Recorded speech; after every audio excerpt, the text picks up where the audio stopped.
15절부터 19절까지, 갈라디아서 3장 15절부터 19절까지 같이 읽겠습니다. 시작. 형제들아, 사람의 예대로 말하노니 사람의 언약이라도 정한 후에는 아무나 해하거나 더하거나 하지 못하느니라.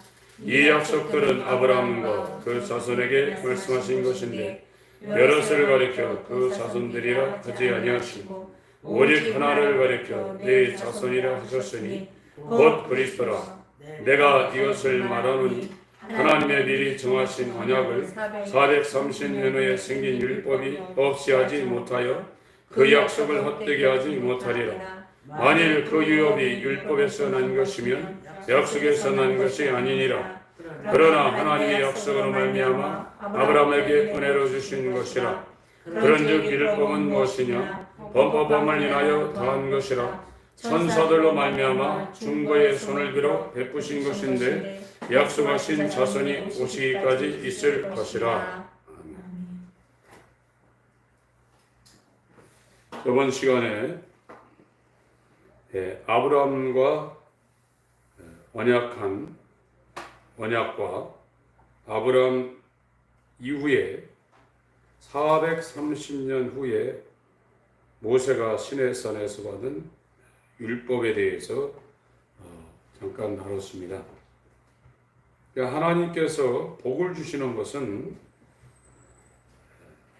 이 아브라함과 언약으로 말미암아 하나님께서 복을 주신다는 겁니다. 율법으로 말미암아 복이 임하는 것이 아니라 하나님의 언약, 아브라함과 언약한 하나님의 언약 때문에 하나님께서 인류에게 복을 준다는 거예요. 그 언약이 창세기 22장에 나와 있습니다. 창세기 22장.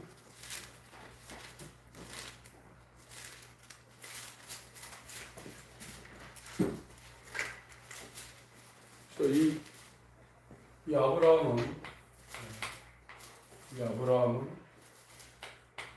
75세 때 갈대아 우르를 떠났죠.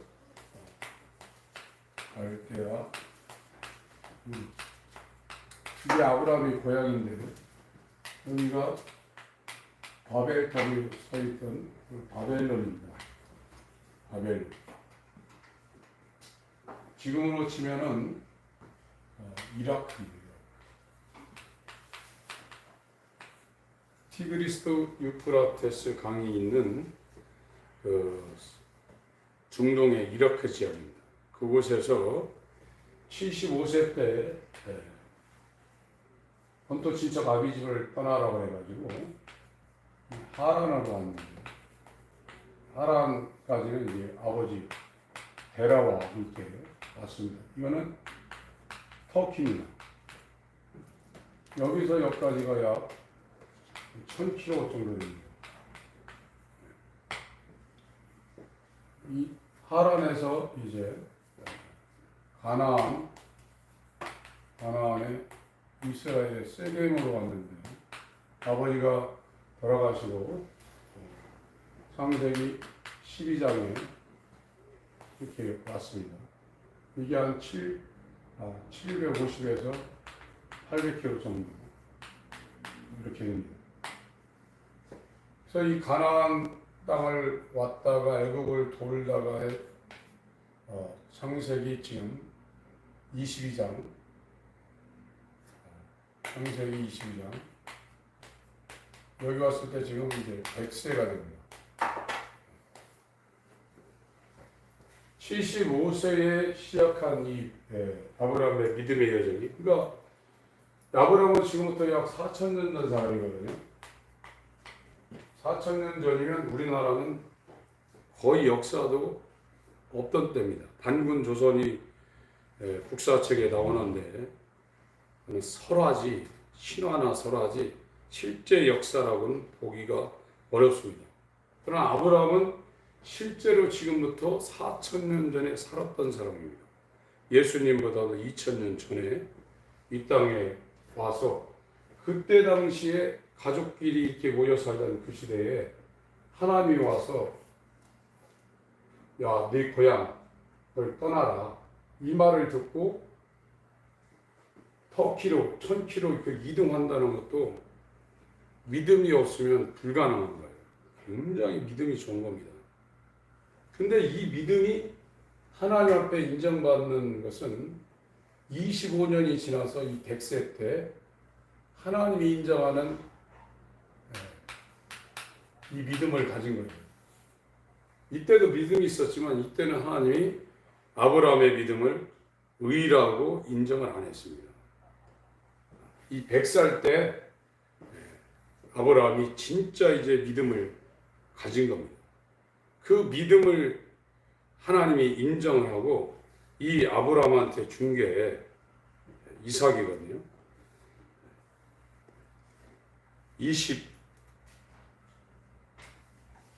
22장 지금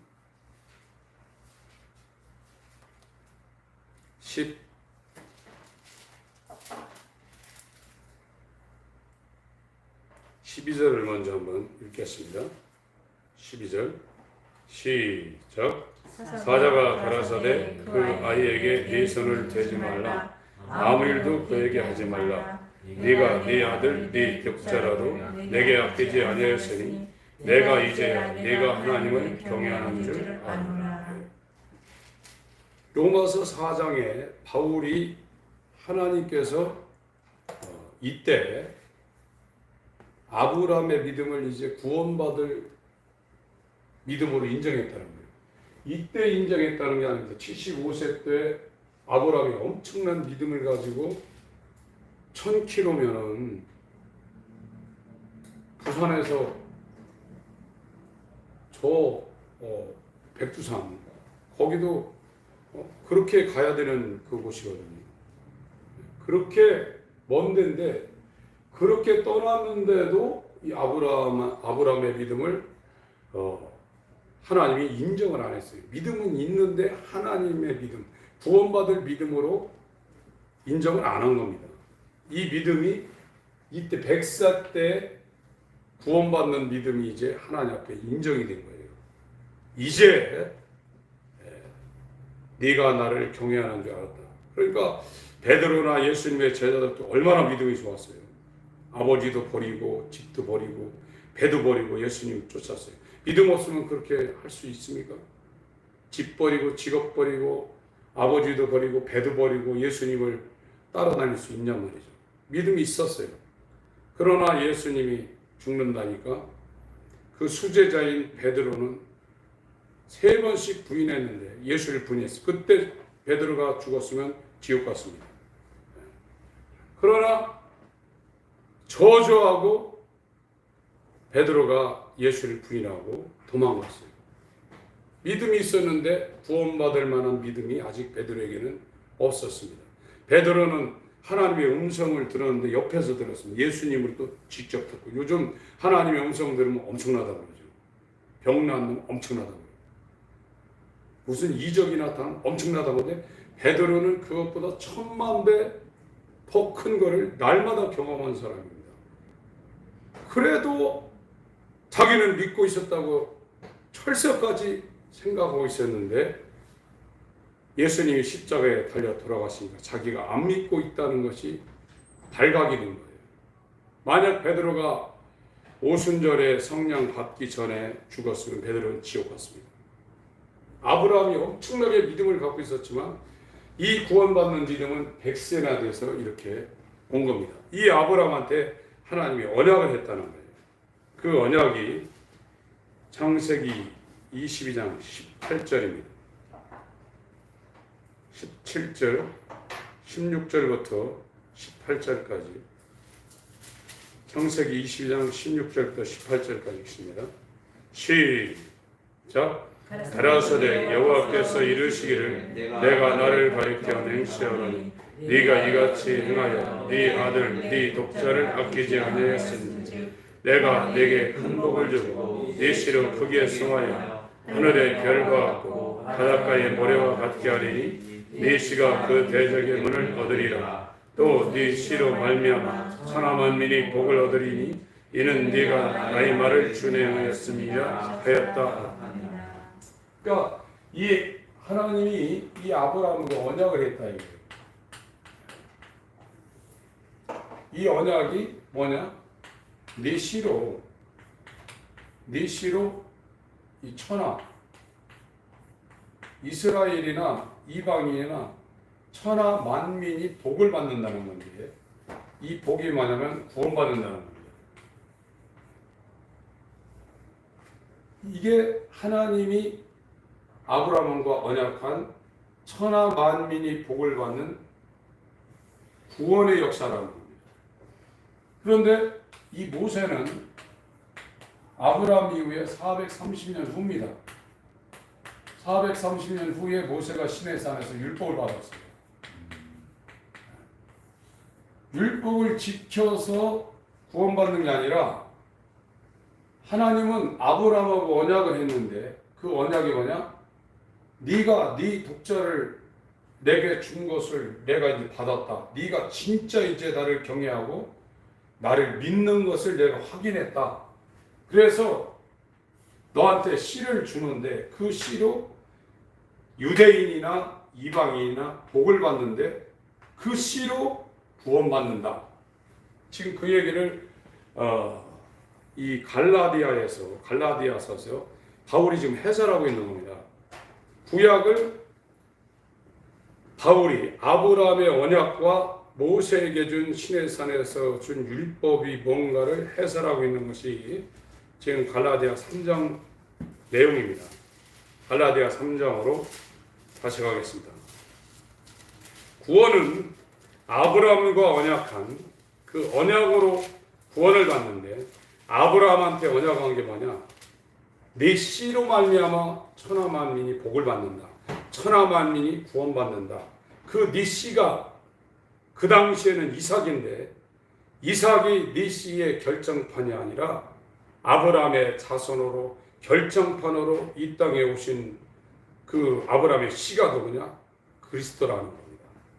예수라는 겁니다. 하나님은 아브라함과 언약을 했는데 그 언약의 결정판이 뭐냐? 예수를 아브라함의 자손으로 보내줘서 그 예수의 믿음을 가진 자는 유대인이나 이방인이나 복을 받아서 구원받는다는 거예요. 그러니까 이런 얘기를 유대인들한테 하니까 바울을 죽이려고 하는 거예요. 왜 우리만 선민인데 율법도 안 지키는 저 개, 돼지 같은 세리 창기보다 못한 저들이 어떻게 구원받냐. 율법을 지킨 우리가 의인이 되어서 우리만 구원받는데 이게 말이 안 된다고 해서 바울을 그때 죽이려고 그러는 겁니다. 갈라디아 3장이죠. 3장. 그 위에 쭉 이제 그 얘기를 하고 있는 겁니다. 14절. 이 갈라디아 지금 3장 아브라함의 언약과 아브라함하고 한 언약과 시내산에서 모세에게 준 이 율법이 어떤 상황인가를 지금 설명을 하고 있는 겁니다. 14절. 이는 그리스도 예수 안에서 아브라함의 복이 뭐냐면 천하 만민이 네 씨로 아브라함의 자손으로 복을 받는데 그게 구원이라는 거예요. 이 복이 이방인에게 미치게 하고 또 우리로 하여금 믿음으로 말미암아 성령의 약속이라고 그랬는데 약속하신 성령을 받게 하렵니다. 이 아브라함의 언약을 받은 사람 반드시 예수로 말미암아 성령을 받게 되어 있다는 겁니다. 14절 내용은 그렇습니다. 15절. 형제들아 사람의 예대로 말하노니 사람의 언약이라도 정한 후에는 아무나 패하거나 더하거나 하지 못하니. 사람 간의 언약이라도 그 당사자 가운데 이루어진 언약은 다른 사람이 패하거나 더하거나 하지 못한다는 거예요. 하물며 하나님이 이 아브라함과 언약을 했는데 이것을 430년의 시내산에서 준 이 율법이 이걸 어떻게 패하느냐 이거예요. 절대 패하지 못한다는 겁니다. 그래서 하나님은 율법을 모세한테 줬지만 하나님의 언약은 아브라함과 했다는 거예요. 그 언약으로 나온 게 뭐냐면 네 씨로 천하 만민이 복을 받는데 그 네 씨가 아브라함 당시에는 이삭이었는데 이삭이 마지막에 결론적으로 누구냐? 그리스도로 나왔다. 이거는 비유고 그림자고 아브라함의 씨는 뭐냐? 그리스도라. 예수다. 예수를 줘서 예수를 받은 사람은 이방인이나 유대인이나 천하 만민 누구든지 복을 받는데 그 복이 뭐냐? 죄에서 구원받는다는 얘기입니다. 15절 내용은 그렇고요. 16절에 있습니다. 사람 간의 당사자 간의 언약도 아무나 그게 정해지면 아무나 폐하거나 더하거나 하지 못한다는 거예요. 16절 읽습니다. 시작. 이 약속들은 아브라함과 그 자손에게 말씀하신 것인데 여럿을 가리켜 그 자손들이라 하지 아니하시고 오직 하나를 가리켜 네 자손이라 하셨으니 곧 그리스도라. 창세기 22장 18절에 창세기 22장 18절에 네 씨, 이 씨라는 단어하고 자손이라는 단어하고 헬라어, 히브리어 원어가 똑같아요.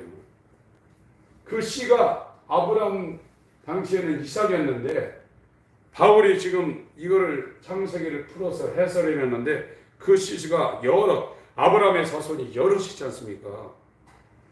아브라함이 많은 자손을 낳았는데 그 수많은 자손들을 말하는 게 아니라 하나를 말하는데 그리스도예요. 예수 그리스도. 예수 그리스도로 말미암아 유대인이나 이방인이나 다 복을 받는데 구원이라 해요.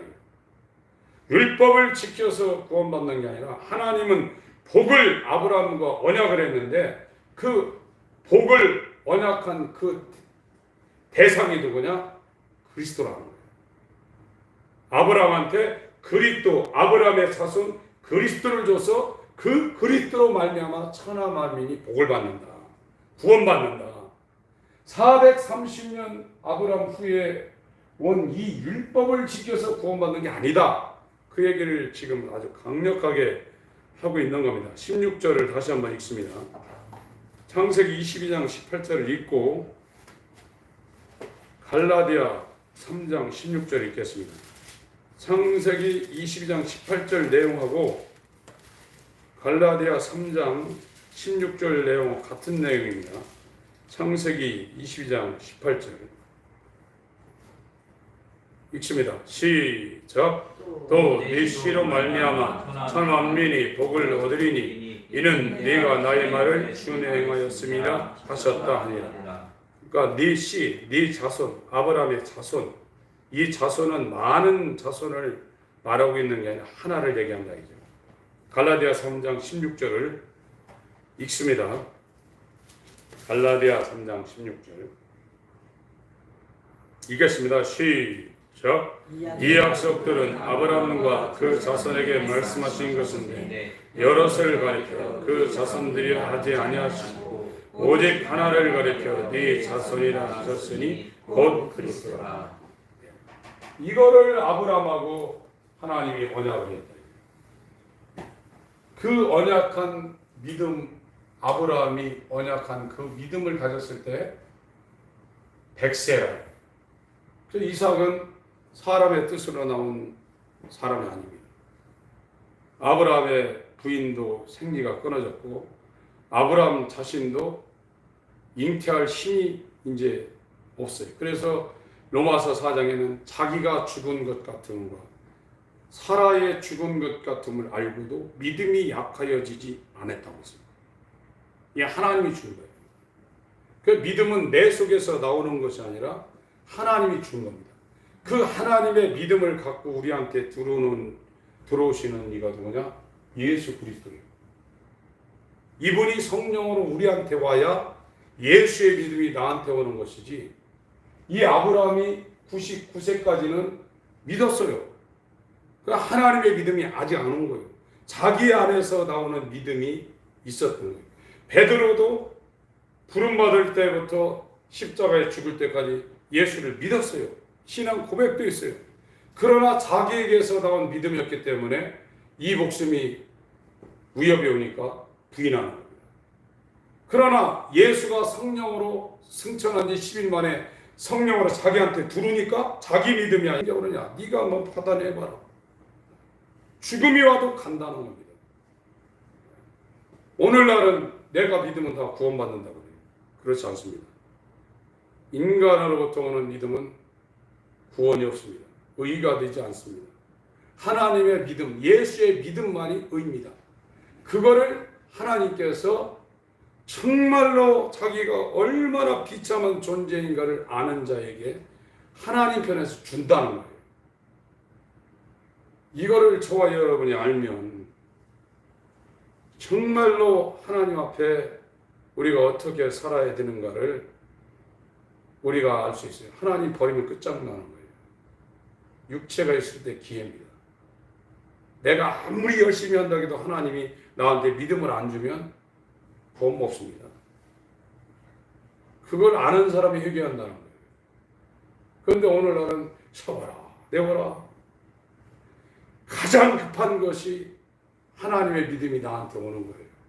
그건 성령이 내한테 들어와서 나의 주인이 되는 겁니다. 나의 주인이 되는 사람은 오늘도 제가 교회 나와서 상당히 오래 기도했는데 전에는 그런 기도 안 했어요. 하나님 이거 해야 됩니까? 안 해야 됩니까?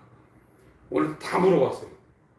전에는 하나님 내가 이거 할 테니까 역사에 주시옵소서 계속 했거든요. 그러나 지금은 아무리 작은 거라도 하나님 이거 해야 됩니까? 말아야 됩니다. 작은 거라도 하나님 이거 해야 됩니까? 말아야 됩니다. 이렇게 해야 합니다. 아무리 작은 거라도 주인이 원하는 대로 해야지 주인이 원하지 않는 걸 하면 그 종은 쫓겨나는 거예요. 기도를 많이 한다고 해서 그게 하나님한테 다 상달되는 것도 아니에요. 주인이 원하지 않는 일을 밖에 가서 하루 종일 삽질하고 오면 두드려 맞습니다. 시키는 거 해야 되거든요. 오늘은 내일 도와달라는 거예요. 하나님이 주인 된 사람은 자기가 없어지는 거예요. 그런데 자기가 없어지려면 예수와 함께 죽어야 되는데 안 죽었기 때문에 계속 살아나는 거예요. 육체가 있으면서 자기를 죽일 수 있는 유일한 방법을 예수님이 십자가로 해놓고 갔습니다. 거기에 나도 예수와 함께 달려서 죽을 수 있도록 하나님이 장치를 해놨는데 그게 회개입니다. 사람들이 그걸 안 하려고 싫거든요. 제일 싫습니다. 자기가 죽는 것보다 싫은 건 없습니다. 굉장히 이건 싫은 거거든요. 그래서 안 하려는 겁니다. 갈라디아 3장 16절 다시 한번 읽습니다. 창세기 22장 18절하고 같은 내용이라고 했습니다. 다시 읽습니다. 시작. 이 약속들은 아브라함과 그 자손에게 말씀하신 것인데 여럿을 가리켜 그 자손들이 하지 아니하시며 오직 하나를 가리켜 네 자손이라 하셨으니 곧 그리스도라. 이렇게 아브라함하고 약속을 해서 구원이라는 건 하나님이 아브라함한테 언약한 것을 이룬다 이거예요. 그 하나님이 아브라함한테 언약한 것을 이루는데 누구를 통해서 이루느냐? 자손을 통해서 이루는데 그 자손이 누구냐? 예수 그리스도다. 그래서 마태복음 1장에 아브라함과 다윗의 자손 예수 그리스도의 세계라 이렇게 나오는 거예요. 17절 내가 이것을 말하노니 하나님이 미리 정하신 언약을 이 아브라함의 자손인 예수를 통해서 언약한 이 언약을 430년 후 모세가 시내 산에서 받은 율법이 없이 하지 못하여 그 약속을 헛되게 하지 못하리라. 율법을 지켜서 구원받는다는 게 아닙니다. 언약을 아브라함한테 이뤄놨다 이거예요. 그 언약을 믿음의 조상인 아브라함처럼 하나님의 믿음을 예수로 받는 자에게 복이 이루어지는데 그게 구원이라 이거예요. 그 얘기를 지금 바울이 해설하고 있습니다. 바울은 구약 전체와 예수 그리스도의 믿음을 갖고 이걸 성경을 서신서를 통해서 다 해설해 놓은 거죠. 엄청난 겁니다. 그래서 바울은 내가 이 계시를 사람한테 배운 것도 아니고 사람에 의해서 전달받은 것도 아니다. 하나님이 직접 내 안에 내 마음속에 이 계시를 주었다. 그래서 이 계시를 받은 후에 내가 나보다 먼저 사도된 베드로, 야고보, 요한 만나러 예루살렘에 안 올라갔다. 아라비아로 갔다. 이렇게 말하고 있는 거예요.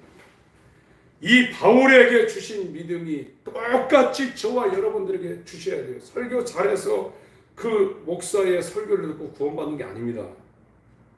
물론 영향이 있지만 하나님이 직접 이 믿음의 여정을 25년간 이렇게 행한 이 아브라함처럼 100세가 되어서 99세가 되어서 자기가 죽고 자기 처가 죽은데 어떻게 아들이 나올 거라고 믿냐 이거예요.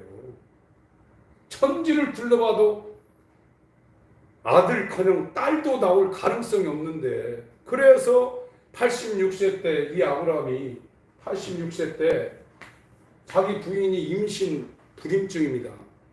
임신을 못해요, 사라가. 그러니까 사라가 자기 종을 시켜가지고 아들을 얻은 게 이스마엘이에요. 그 사람의 노력으로 나온 거예요. 그때도 안 되는데 이 90세 때 어떻게 사라가 아들을 낳냔 말이에요. 그러나 하나님의 믿음이 와버린 거예요. 하나님은 돌들로도 아브라함의 자손을 지금 당장도 만드실 분이라 이거예요. 그걸 우리가 머리로는 다 알죠. 그러나 하나님의 믿음이 오지 않으면 마음은 안 믿어요. 그러나 하나님의 믿음이 오니까 자기가 육체로 생산이 끝나고 자기 부인도 끝났는데 믿음이 약하여지지 아니하고 그것이 이룰 줄 확신했다고 그랬어요. 로마서 4장을 한번 보세요. 로마서 4장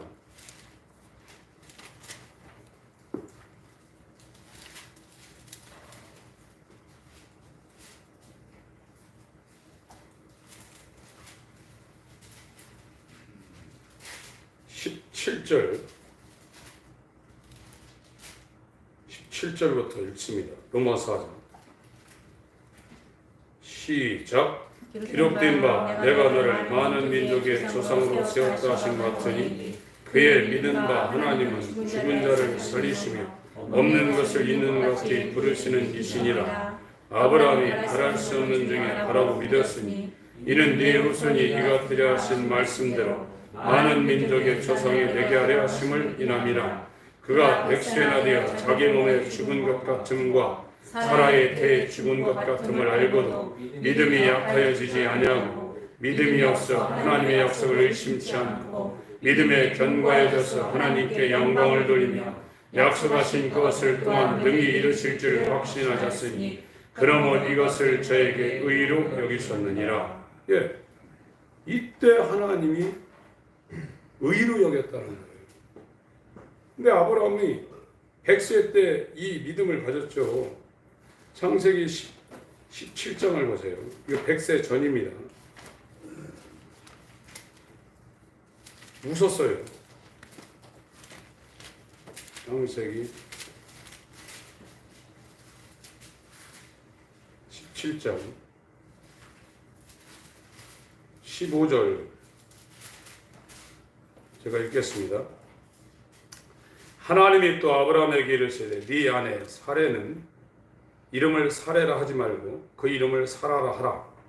내가 그에게 복을 주어 그로 네게 아들을 낳아주게 하며 내가 그에게 복을 주어 그로 열국의 어미가 되게 하리니 민족의 열왕이 그에게서 나리라. 17절 18절 읽습니다. 시작. 아브라함이 엎드려 웃으며 심중에 이르되 100세 된 사람이 어찌 자식을 낳을까? 사라는 90세니 어찌 생산하리요 하고 아브라함이 이에 하나님께 고하되 이스마엘이나 하나님 앞에 살기를 원하나. 안 믿었어요. 이때는 하나님의 믿음이, 하나님 주신 믿음이 아브라함한테 지금 안 온 겁니다. 웃었어요. 말도 안 된다 이거죠. 100세, 90세 돼서 어떻게 자식을 낳냐. 그러나 시간이 조금 지난 후에 하나님의 믿음이 아브라함한테 딱 온 거예요. 내가 명년 기한이 일 때 너한테 올 건데 너한테 왔다는 표가 뭐냐? 생리가 끊어진 네 아내 사라에게 아들이 있으리라. 하나님이 주신 믿음이 아브라함한테 옴과 동시에 사라에게 잉태가 되는 겁니다. 그래서 아브라함은 언제 구원받았냐? 이때 구원받았어요. 만약에 창세기 17장에 아브라함이 죽었으면 끝났습니다. 안 믿었어요. 이때 의로 인정했다는 거예요. 베드로도 똑같습니다. 지금 저와 여러분도 믿음이 있으니까 헌금도 하고 수요일날 명절 끝날 때 예배도 나오고 명절 후유증이 있거든요. 이 명절은 악한 영들이 강력하게 역사하는 겁니다. 이건 하나님의 풍습이 아닙니다. 이것도 고쳐나가야 됩니다. 사실 진짜로.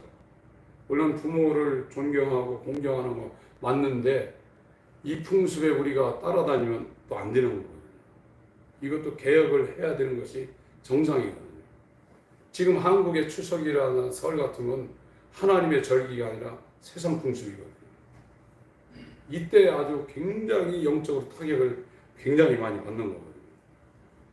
그 후유증을 갖고도 지금 나왔는데 믿음이 있으니까 나왔죠. 그러나 이 믿음이 아브라함이 75세에 시작해서 완성이 된 건 100살에 지금 됩니다. 하나님의 믿음이 와야 돼요. 이 하나님의 믿음이 그리스도라는 거예요. 자손.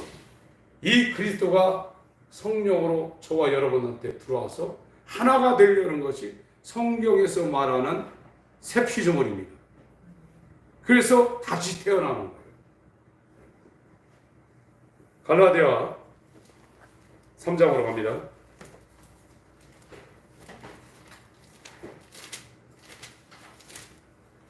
17절 내용은 아브라함한테 언약을 했대. 그 언약을 이룬다는 겁니다. 그리스도로 이룬다는 겁니다. 율법이 그 약속을 헛되게 하지 못한다는 겁니다. 430년 후에 생긴 율법이. 18절 만일 그 유업이 율법에서 난 것이면 이게 하늘나라를 기업으로 받는 겁니다. 구원받는 걸 얘기하고 있어요. 이 유업이라는 건 하늘나라를 상속하는 하나님의 자녀가 되는 걸 말하는데 율법에서 난 것이면 율법으로 그것이 이루어진다 그러면 우리가 율법을 지켜서 이 하늘나라를 유업으로 받을 수 있다 그러면 약속에서 난 것이 아니다. 아브라함과 언약한 그 약속에서 난 것이 아니다. 그러나 하나님의 약속으로 말미암아 아브라함과 언약으로 말미암아 아브라함에게 은혜를 주신 것이다. 그러니까 구원받는 천하 만민이 복을 받아 구원받아서 하나님의 나라를 유업으로 받는 것은 아브라함과 약속으로 말미암은 것인데 아브라함에게 은혜로 긍휼을 베풀 자에게 긍휼을 베푸시는 은혜 베풀 자에게 은혜를 베푸시는 아브라함에게 은혜를 주신 이 믿음으로 이게 된다 이겁니다. 저와 여러분은 우리가 잘나서 구원받는 게 아닙니다. 뭘 또 열심히 해서 구원받는 게 아닙니다. 하나님이 택해줘야 돼요. 아브라함을 이렇게 택해주고 야곱을 택해주고 하나님 불쌍히 여겨서 은혜를 베풀어 줘야 그게 구원받는 거예요. 그거를 알려주는 게 율법이에요. 그러니까 이 율법이라는 것은 이 율법과 이 복음인데 이 율법이라는 것은 얼마나 우리가 가망성이 없는가를 알려주는 거예요. 이 율법은 인간이 정말 가망성이 없는 존재다. 하나님 앞에 완전히 버림받을 수밖에 없는 존재다는 것을 율법이 알려주는 거예요. 그러니까 율법에 완전히 정죄를 받지 않으면 이를 못 가요. 이게 예수인데 이 예수를 아브라함한테 언약을 했다는 거예요. 아브라함의 씨로 이 예수를 언약했다는 거예요. 그러니까 이 율법이 농학선생, 초등교사라고 했거든요. 인간은 율법 아래에 있든지 이 율법 아래에 있든지 이 복음 안에 있든지 둘 중에 하나입니다. 여기 안에 있든지 여기 안에 있든지 둘 중에 하나예요. 여기 안으로 들어온 사람은 자유예요. 그 사람은 완전히 해방된 거예요. 저도 군대 3년 갔다가 제대하는 날 탁 예비군 막 들고 그 부대장한테 저녁을 명 받았습니다 하고서 보따리 하나 들고 그 군대 들어가는 의병소가 있거든요. 총 들고 지키는데 거기 딱 나오는데 완전히 해방이더라고. 다시는 이제 군대 안 가는 민간이구나. 이제 얼마나 마음에 이렇게 군인이라는 거. 그러니까 그 전방에 가면은 버스 타면 남자 몇 명, 여자 몇 명, 군인 몇 명. 저 사람 몇 명 탔냐? 남자 3명, 여자 2명, 군인 3명 탔습니다. 그러니까 군인은 남자도 아니고 여자도 아니라는 거예요. 군인이라. 그래서 의병소 딱 나가니까 이 해방감이 쫙 오더라고요. 죄에서 해방되는 게 군대에서 제대하는 것만큼 못하겠습니다. 그런 구원의 감격이 없으면 아직 아브라함이 이 믿음의 여정을 가고 있는 거지 여기 100세에 의롭다고 인정받은 상태가 아니라는 거예요. 지금은 근데 이 얘기를 안 하면 다 구원받았다는 거예요. 그런데 계속 갇혀있는 거예요. 육체에 갇혀있고 죄 아래 물려있는 거예요. 인간은 율법 밑에 있든지 예수 안으로 들어와 있든지 둘 중에 하나예요. 이 예수 안으로 들어가려면 이 율법에 그 사람이 완전히 정죄를 받아야 됩니다. 어느 정도 정죄. 그러니까 요즘은 제가 기도하는 중에 제일 많이 하는 게 하나님 내가 얼마나 더러운 존재인지를 보게 해주세요. 얼마나 가능성이 없는 정말 죄인 중에 괴순질적 두 눈으로 똑똑히 보게 하시고 깨닫게 해주세요. 이런 기도를 많이 합니다. 겉으로 제가 무슨 죄를 이렇게 많이 짓나요? 그러나 바리새인이나 창기나 아담 이후로 모든 사람들은 이 율법의 정죄를 받으면 바울 같은 사람은 자기가 죄인 중에 계속 죄인 중에 왕초라고 그랬어요.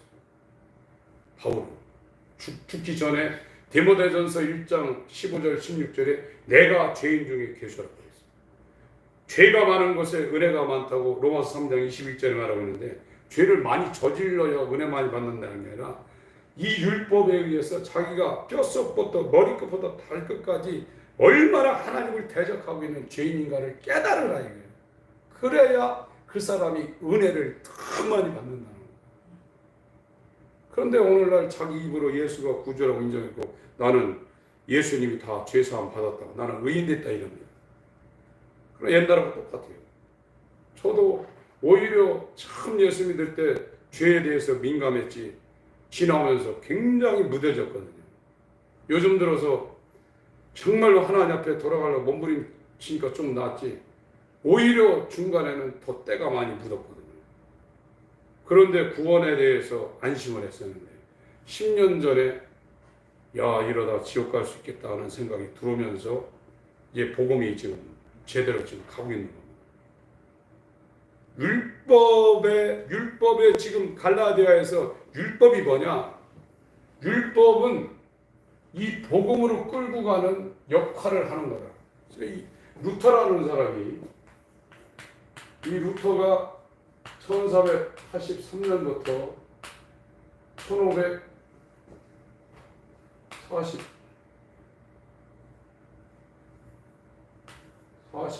몇 년인가? 이렇게 이게 60몇 살았습니다. 이 사람이 1517년에 그러니까 34살 정도 됐죠. 34살 때 종교개혁을 했어요.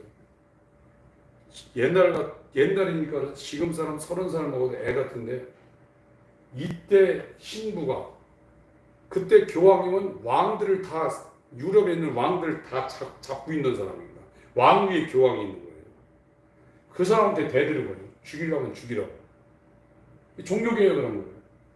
그때는 면제부 팔아서 면제부 사면은 구원받았다. 태어나자마자 어린아이 유아세례 주면 이 사람 구원받았다. 그리고 세례 침례 받으면 죄사함 다 받았다. 이게 구원이라는 거예요. 이거를 한 번도 의심하지 않은 상태입니다. 국가교회에서 루터가 이 지금 오래 하고 있는 이 갈라디아서하고 로마서를 신학교에서 3년간 가르쳤습니다. 로마서 주제나 갈라디아서 주제가 뭐냐? 은혜로 구원받는다는 얘기입니다. 행위로 구원받는 게 아니라. 그 얘기를 신부 후보생들을 앉혀놓고 3년간 강의하면서 자기는 구원에 대해서 굉장히 고민했던 사람이에요. 그때 신부는 산속에 수도원에 들어가가지고 낮에는 일하고 밤에는 기도하고 성경 읽었던 사람입니다. 오늘날의 목사보다도 훨씬 더 경건하게 살았던 사람입니다. 그런데 이렇게 구원받는다고 하는데 자기는 이게 마음이 용납이 안 되는 거예요. 그래서 별짓을 다 했습니다. 이 수도원에 올라갈 때 이 계단에다가 유리조각을 다 깨쳐서 돌려서 그렇게 고행하면 하나님 은혜 주실까 해서 그런 고행도 해보고, 그런데 어느 순간에 믿음이 와버린 거예요. 아, 하나님의 믿음으로 구원받는구나. 이걸 깨달아서 이게 잘못됐다 해가지고 자기 목숨을 걸고 독일의 비텐베르크라는 도시가 있는데 그 성당이 지금도 있어요. 엄청 큽니다. 거기 성당 앞에다가 카톨릭이 95개가 뭐가 잘못된 거를 반방을 써놓고 죽이려면 죽이라고 했던 루터. 이 사람이 뭐라고 했냐면, 내 시대도 지금 이런데 우리 시대가 지나가면 진리의 원수들이 율법이 필요 없다고, 율법이 아무 소용이 없다고 하는 시대가 올 것 같아서 겁난다. 그런 말을 써놨어요. 1500년대 이 시대에도 율법이 이렇게 약화되는데 우리 시대가 지나면 진리의 원수들이 율법을 폐기할까 봐 겁난다. 그런 말을 루터가 써놨습니다. 오늘날은 이것이 지금 약화가 됐어요. 율법은 예수님이 십자가를 해서 다 이뤘다. 맞습니다. 말은 맞아요. 그러나 자기는 이걸 거쳐야 되는 거거든요. 율법에 완전히 정죄를 받아야 돼요. 그래서 얼마나 죄인인가를 이 율법의 정죄를 받아서 하나님 앞에 완전히 엎드려야 됩니다. 이 시내산에서 받은 율법은 하나님의 그 진노를 드러내는 것이거든요. 출애굽기 20장을 보겠습니다.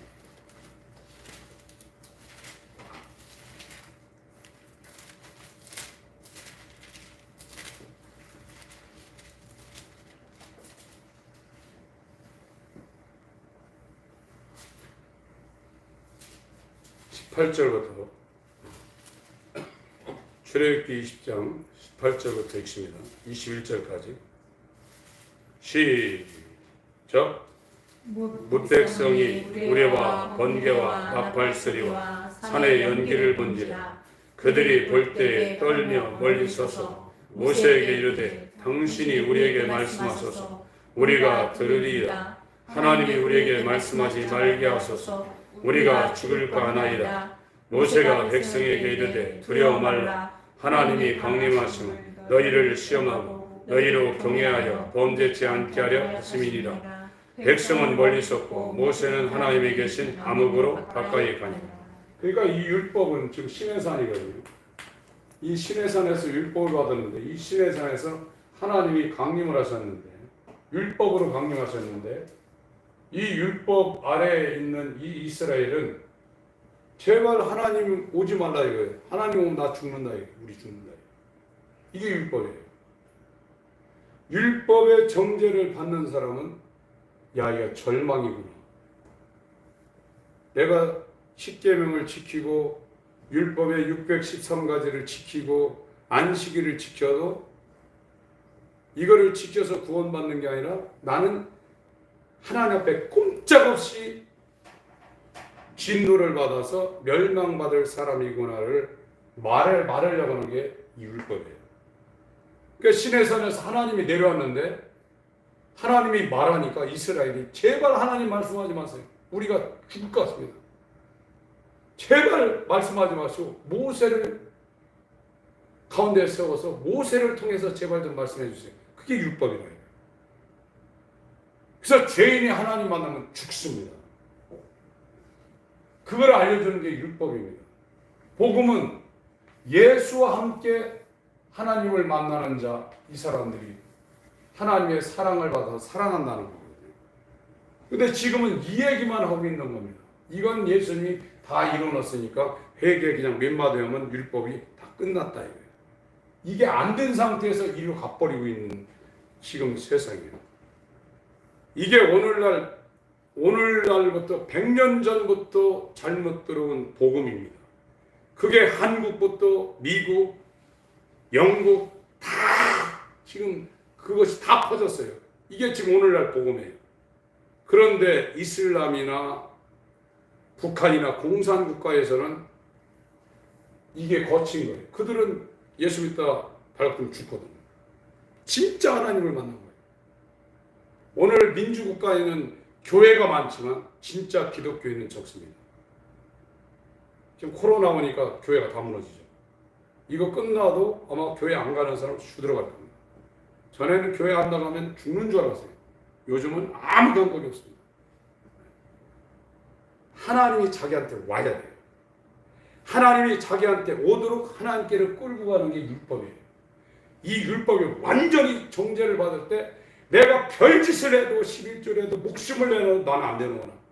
하나님이 은혜를 베풀 자에게 은혜를 줘야 내 구원받는 거. 그거 알려주는 거예요. 율법은. 그러니까 이 율법을 내리는 이 시내산에서 백성들이 제발 하나님 나한테 말하지 말라는 거예요. 한 번만 보고 마치겠습니다. 신명기 5장입니다.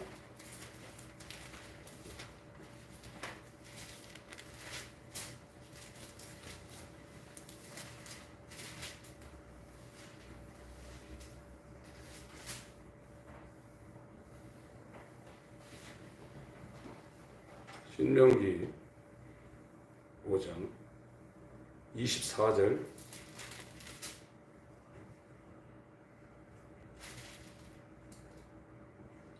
22절부터 읽겠습니다.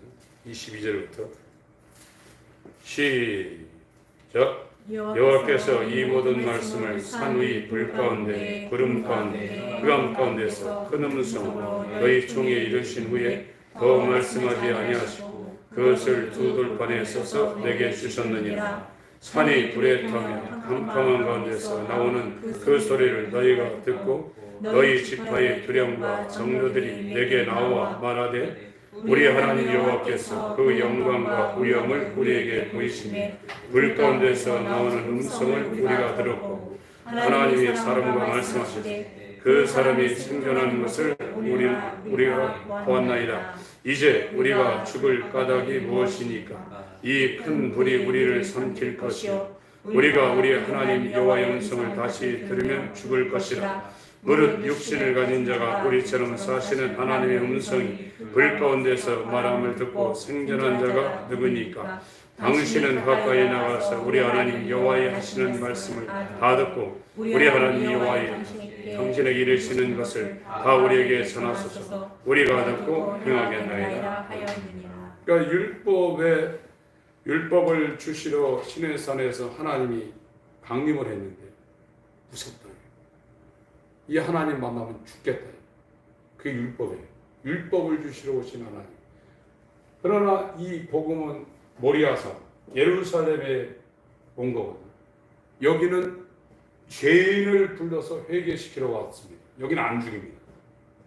나는 심판하러 온 게 아니라 구원하러 왔다. 그래서 여기에서 정죄를 받아서 머리끝부터 발끝까지 꼼짝없이 하나님의 진노를 받아서 멸망한 죄인이라는 것을 여기서 완전히 정죄를 받고 죄인된 상태로 이 예수한테 와야 되는데 이것이 지금 오늘날은 수박 거달기식으로 이렇게 돼서 내가 죄인입니다. 나를 구원해 주셔서 감사합니다. 이러고 있다. 겉에만 하고 안에는 안 되고 있다. 이거를 지금 교회에서 얘기를 안 하고 있습니다. 이것이 안 된 상태에 예수님한테 가면 선지자 노릇하고 귀신도 쫓고 이렇게 신앙생활을 했습니다. 내가 너를 모르겠다. 부인한다. 그 사람들이 설렁설렁한 게 아닙니다. 진짜 기름 짜듯 그렇게 충성한 사람인데 그런 사람도 예수님이 모른다니. 내 아버지 뜻대로 행하는 자라야 들어가리라고 했어요. 그건 예수와 연합한 사람에게는 그렇게 살 수 있는 사람이 없습니다. 바로 이 루터가 1535년에 책을 써놨는데 우리 시대도 이 율법을 이렇게 약화시키는데 우리 시대가 지나면 진리의 원수들이 율법을 폐기할까? 지금 내가 겁난다. 루터가 그렇게 했습니다. 오늘날 율법이 폐기됐어요. 마태복음 5장에 율법의 1.1에게라도 떨어지지 않고 다 이룬다고 했습니다. 율법이 언제 폐기되냐? 예수가 내 안에 들을 때 율법은 시효가 끝난 거예요. 예수님이 2000년 전에 와서 그때 시효가 끝났지만 내게는 지금도 율법이 유효기간이어서 예수가 올 때까지는 율법이 나한테 역사를 해야 됩니다. 예수가 내 안에 주인으로 들 때 율법은 나한테 이제 죽는 겁니다. 율법은 폐기되는 겁니다. 하나님 아버지 감사합니다. 하나님께서 우리에게 긍휼을 베풀어 주셔서 율법의 정죄를 우리가 완전히 벗어날 수 있도록 회개에 합당한 열매를 맺게 하시고 예수께서 우리 안에 왕으로 들어오셔서 율법이 폐기될 수 있도록 율법의 그 효력이 우리에게는 전혀 나타날 수가 없도록 율법에 대해 죽게 하여 주시고 세상에 대해 죽게 하시고 육체에 대해서 죽을 수 있는 하나님께 살아난 예수와 연합한 은혜로 구원받은 자 다 될 수 있도록 역사하여 주옵소서. 예수 이름으로 기도합니다. 아멘. 하늘에 계신 우리